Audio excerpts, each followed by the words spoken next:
Everyone, right now, a new mystery surrounding One World Trade Center. For about a year, New Yorkers have reported hearing an eerie sound coming from the newly constructed building.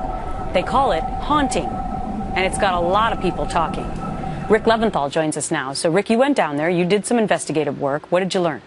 Well, there's clearly a noise. It's not clear exactly where it's coming from. It's been dubbed the Wailing World Trade Center.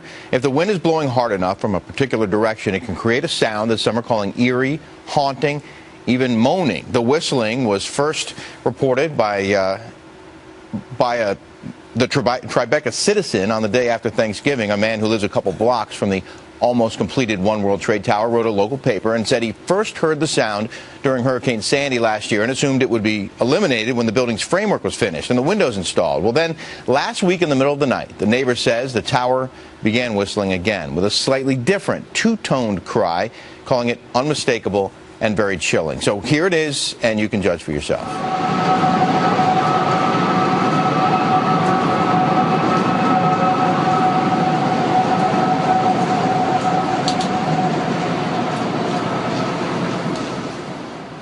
Well, that was from last week. Now we have footage from last year shot by a woman named Jenna Pope. You'll see a police car with its lights on, but the noise you hear is not a police siren.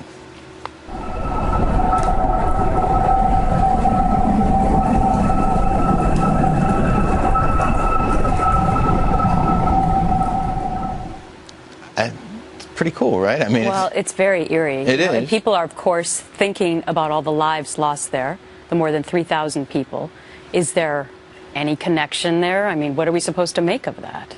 Well, we reached out to the Port Authority of New York and New Jersey, which owns and operates the tower, and a spokesman there tells me they're aware of the sound. The construction workers have heard it too, but there's no confirmation that the sound is coming from the tower itself. There are numerous buildings on the 16-acre site. You see some of them there. There's a transportation hub. Most of these buildings still under construction, and there's a lot of equipment down there, and there are still some open windows in some of the buildings, including One World Trade.